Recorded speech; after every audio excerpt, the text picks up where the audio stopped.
Rangadee gurra koo ciniitu tarree galee rangadee jakoo mimmatu tarree galee ilmaan haadha walaatee gubbaarraa gadarcaatee lubbuutti nu xabattee gaajalee namaan kaannu aftee namaan nyaannu qawwee ormaan baannu nutis goota hojjetannee jiraanna inteenyu maalumatti teenya garummaan qeerraanu sirba jedhe goonne dhiifamashii baga geessan jedhe viidiyoo waraabuuf jedhe Aramira keessa galee baay'ee dhiphachaa jira haacaa yaadadhe viidiyoo kaleessa gadhiise irratti yanumti yurra deebi'ee ilaale inna qeerroo qee jawaar dhaqee sirba ilaale garaan naammaate dhuguma rabbi jechuudha yoo bakka namni lubbuun jiru barumaan ta'u waaqa anga fedhe yoo ta'u namni lubbuun jiru maan ta'u Maltaate odaa bulluq yoo mama gochuun hin danda'amu Maltaate odaa bulluq Maltaate biyya gootaa Uturmaaf da'ootaatu maaliif sitti dhaamotaa Sanyii salgan dabaloo sanyii abiishee garbaa maaliif akkas raafamtee salgiin kee duroo arbaa Ollaa kee bitaa mirgaa fi hulaa kee banaa gootee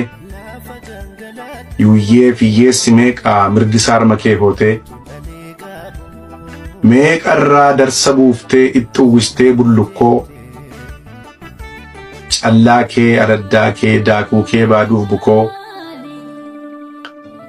maal keetti waakkattiree arjaa harka kameessaa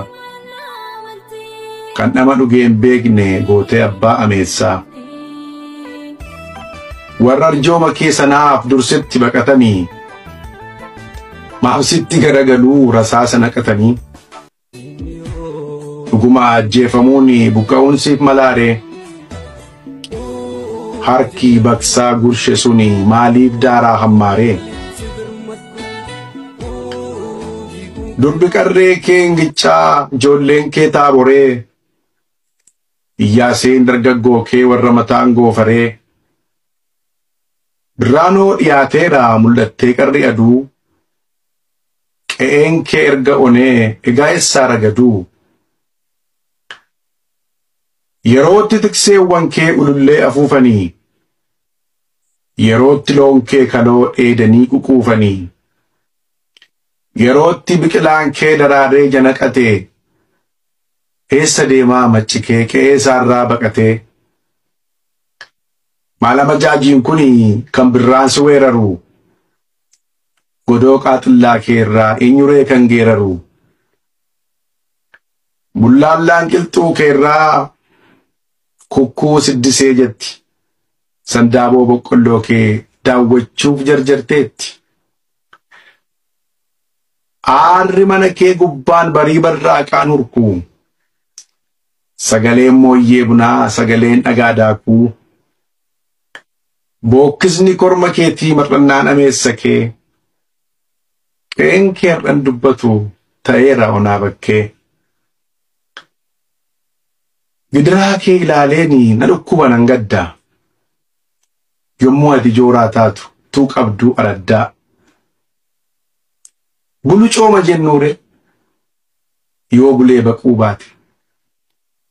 aduun nurraa maqxe kuni naannoftee yoo nuu baate jajjabaadhu saba koo hin darbaa kun hundumtuu waaqayyoonni si uume sin dhiisuu sin dagatu jajjabaadhaa saba koo hin darbaa kun hundumtuu waaqayyoon na xamanattu sin dhiisu sin dagatu nagaan lafa keenyaaf nagaan oromiyaadhaaf nagaan Itoophiyaaf nagaan ardii Afrikaaf nagaan addunyaaf haa ta'u jajjabaadhaa warra qeessinirraa buqqaatan waaqayyoo deebisee sina dhaabu waaqayyoo iddoo keessan qe'ee keessanitti midhaan facaafattan akka isin nyaattanitti deebisee sina dhaabu warra maatiin isin jalaa ajjeefamaniif waaqayyoo guddaan jajjabinaa isiniif haa kennu jabaadhaa